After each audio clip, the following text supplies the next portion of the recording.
Warning, you are now dialing into Sexy Bimbo Hotline. This line is exclusively for hotties, dolls, divas, gays, theys, and anyone who knows their best angle. Straight men, please hang up and try again, preferably after therapy. And don't be rude, because rudeness is ugly, and we don't do ugly here. Hello, my gorgeous bimbos. Are you guys ready for the hot gossip of today? Hi, everybody. I'm Lila, and welcome back to the Sexy Bimbo Hotline. Woo! I need you guys to know we are only 22 days into 2026. 2020 sexy. First of all, let's talk about this. Word of the year already? Sexy.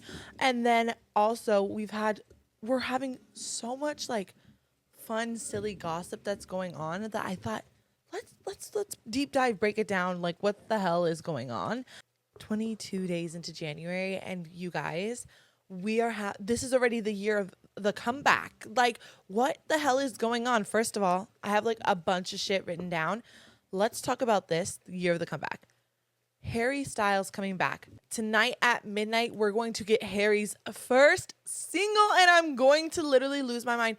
If you know me, you know that I have loved this. Harry Styles, I think, is the first man I've ever loved in my entire life. Like, obviously, I've had crushes, but Harry Styles, since I was 10 years old, I am 26 now. That man has been the love of my life. I'm not even kidding. Like, I feel like he was my first love. Not to be dramatic, that man is OG love of my life. And I'm not kidding. I've been through it with him through all.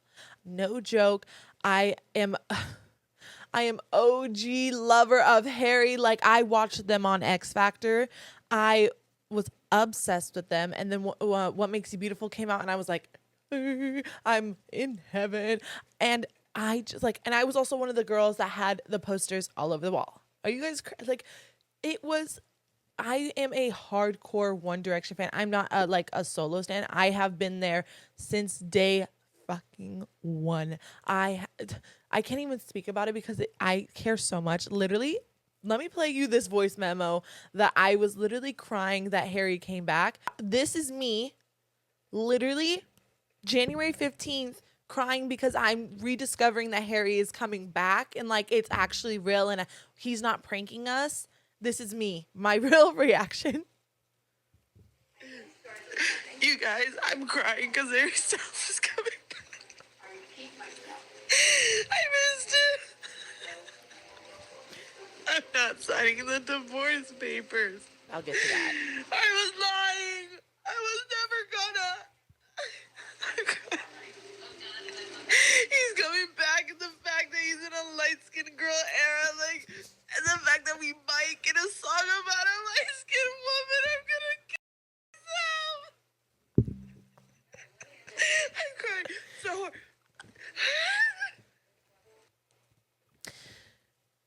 Okay, so I have this bit First of all, I have this bit going on since probably like the last like 4-ish years that I say I'm on the brink of divorce of Harry Styles because he really left us in the dust. And I was like, you guys, like, there's other men coming into my life. I have to sign the divorce papers. Like, what's going on? But I was always there. I was never going to sign the divorce papers. I always say, yeah, he and I are like separated, but we still like, we always like pick that pen up and like, we just never sign it because I'm never going to leave him. But I always just have that joke. Like, that's what I say when I'm not signing the divorce papers. I was lying. I like cannot believe that he's gifting us the beauty of his voice again. Like, I'm so fucking excited. I cannot, it doesn't even feel real. I cannot wait. It's going to be happening at midnight tonight and I'm probably going to cry. I remember the first time when he played Sign of the Times, when he released Sign of the Times, and Tiana and we listened to it separately and then we called each other, we stared at each other and just bust out into tears because truly what a magical moment to experience Sign of the Times for the first time. I was sitting on the floor in my room crying so hard. And it just brought me back to like just being a fangirl. Like, I miss being a fangirl. I was a crazy fangirl. And so I just loved that era so much, and it was so fun. And I'm so excited. I'm so excited. But speaking of comebacks, let's talk about more comebacks. Um, let's talk about, hold on, give me a second, because there's a lot of comebacks that are happening. I believe there's BTS. Hello, I'm fucking so excited for that. I literally can't wait. I know I won't get those tickets. I'm accepting that because A, stadium tour, B, K-pop fans, they do not play. There's like, obviously I was like One Direction fangirl, like I was a little crazy like that. K-pop fans do not play about their people, and I adore and love BTS so much. That was like the first group I got into, as a lot of people, and I just cannot.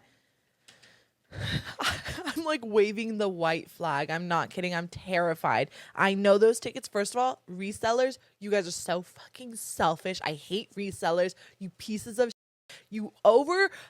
Literally, I was looking. I forgot whenever BTS was touring last. I believe I can't remember if it was BTS, but they were selling, I believe, nosebleeds or like not higher up for $1,000, and I was like, so I'm never gonna go. So I'm never gonna see them. Like, that is so fucked up. So resellers, like, they can go to hell. Like, BTS is back. I really hope, and somehow, some way, I end up there. Harry Styles, no matter what, I'm ending up there. I know I'm gonna be there. First of all, and also speaking of Harry Styles, all of One Direction's coming back. Zayn, Louis, Niall, and Harry all, I think, are releasing music, and the thought of maybe them possibly releasing a song about Liam breaks my heart, and I die a little inside at the thought of it, but I'm just gonna really accept that and think it's a beautiful thing that we get to experience all together as girls. And heartbreak. And we have Blackpink. Blackpink is the revolution, you guys. I love Blackpink. I am obsessed with Blackpink. I also want to see them on tour, but am I going to see them on tour? Probably not, because there's evil K-pop resellers. I'm sorry, they're like evil. Actually, all resellers are evil. Unless you're like selling it for the same price. This is like a PSA. This doesn't go to the people that like can't make it, so they resell their tickets for the same price. That doesn't go for them. Like, that does not count. Obviously, that makes. I'm talking about the scammy. They bought it for like $250. They're selling it for $450. Are you crazy? That is so selfish, so mean. And why can't you just like let people be happy? Like, you're so mean about that. Worse, like, ugh. And Ticketmaster, I can't even speak about Ticketmaster, because the way that Ticketmaster has done me atrociously dirty, I can't even I can't even speak about it. And I hope whoever this year, if your fave is coming back, I'm sending you all the luck when it comes to Ticketmaster, because they really got to get their shit together, because it's very vile. I think it's a what is that thing called? Ticketmaster is a canon event. Like, surviving Ticketmaster is a true canon event that everybody goes through. But you know what? We never learn, because we're going to go through it again. But I'm just saying, there's probably other and better websites. And hate me, sue me, or don't, please. But I'm just saying. Anyways, next comeback is Hillary Duff. Hey, what's going on? Hi. Like, I didn't even know like she was back, and then I saw her doing that thing that she did in New York and Good Morning America, that dance. And I was like, oh my God, everybody's coming back. Like, what's going on? And then on top of that, thank you, Hillary Duff, for coming back. Hope you have a great career. Fetty Wap. Fetty Wap is out of jail. Fetty Wap is out of jail. And so that brings me back to 2016. That is the biggest comeback we'll have, is 2016. And it was a fever dream. Yes. But it was the best year of my life and a lot of people's lives. I can tell by everybody doing like their 2016 trend and like what they were doing and what they looked like.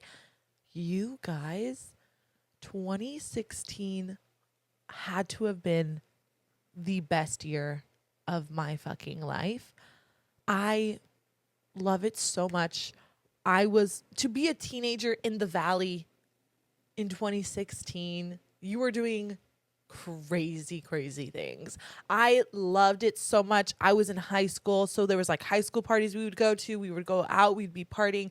Summer of 2016 was the greatest time of my fucking life.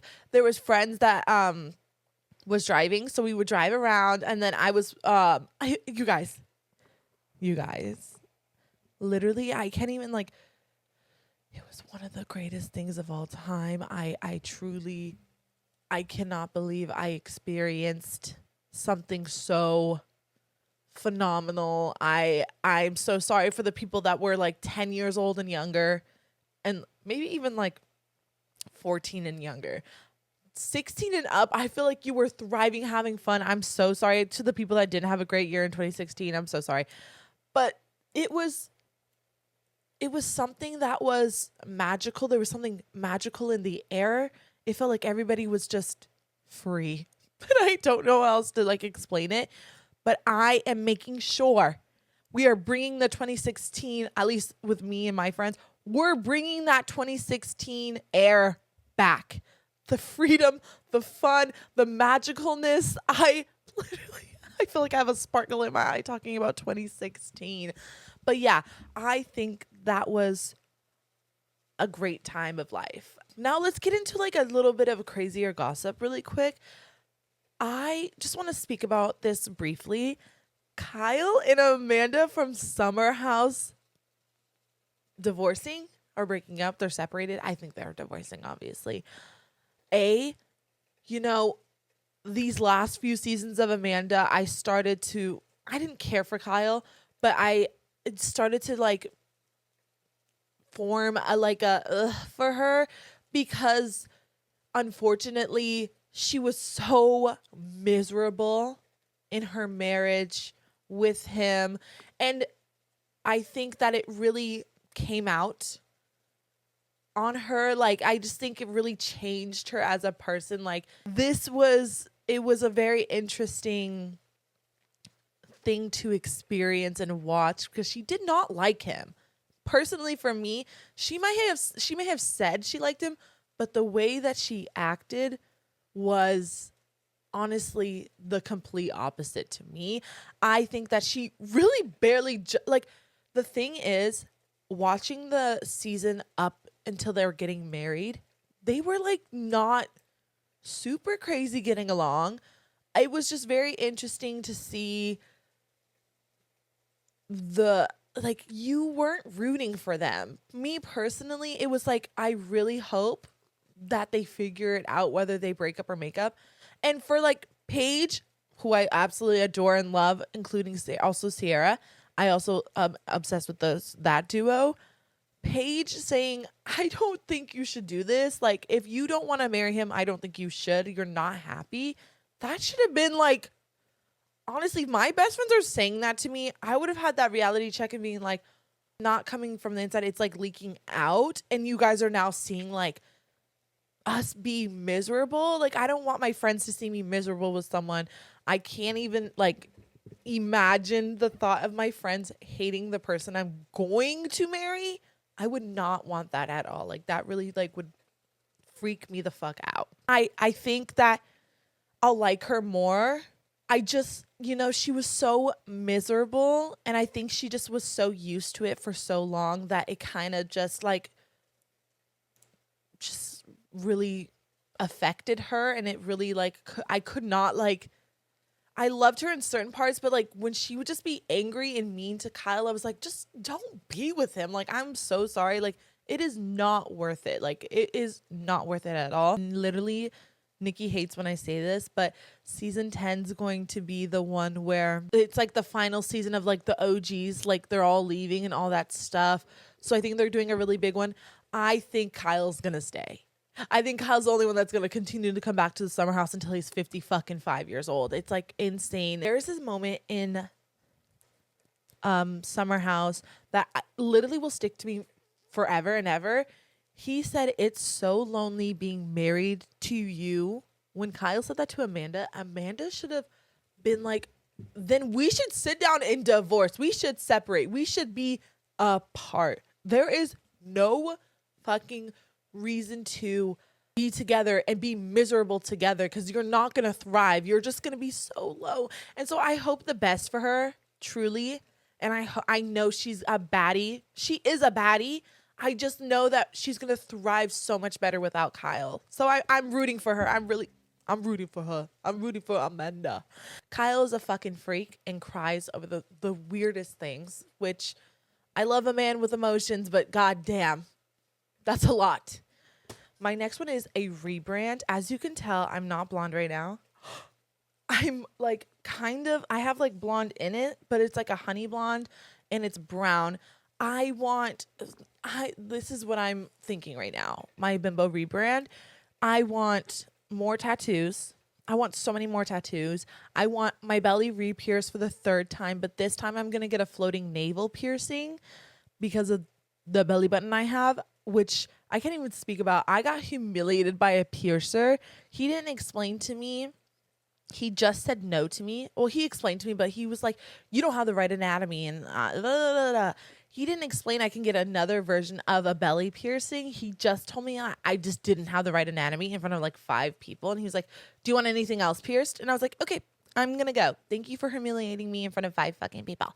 My belly piercing is my favorite piercing I have ever had. And I'm bringing it back for the summer because I'm obsessed with my belly piercing.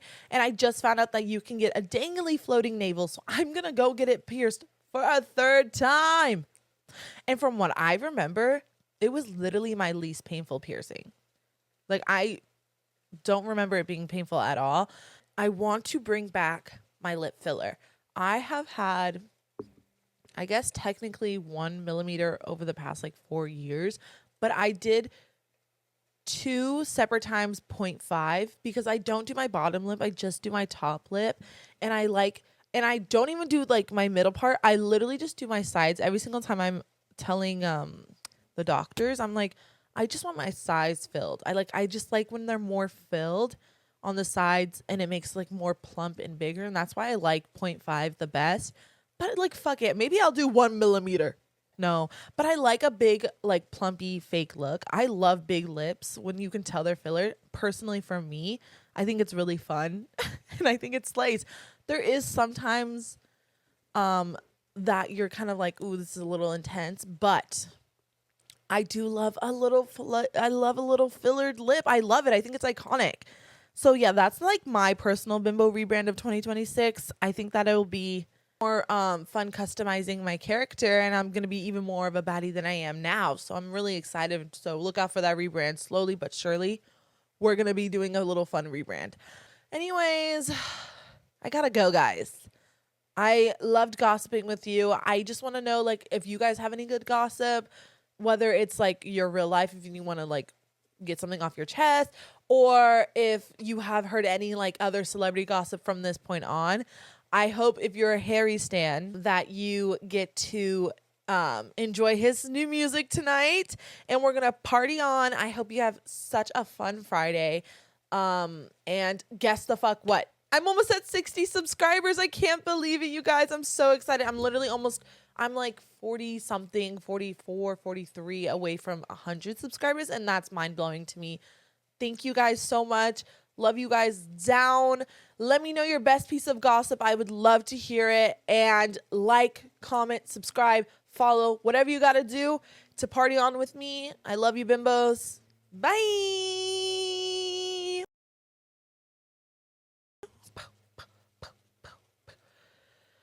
TBH, like, it's Thursday and I got to edit, but I'm going out in like 4 hours. 8 hours. Okay, I could do this. Okay, that's all my gossip I got for you guys. And this is my secret diary that I speak about in the Sexy Bimbo Hotline Gods. Bye.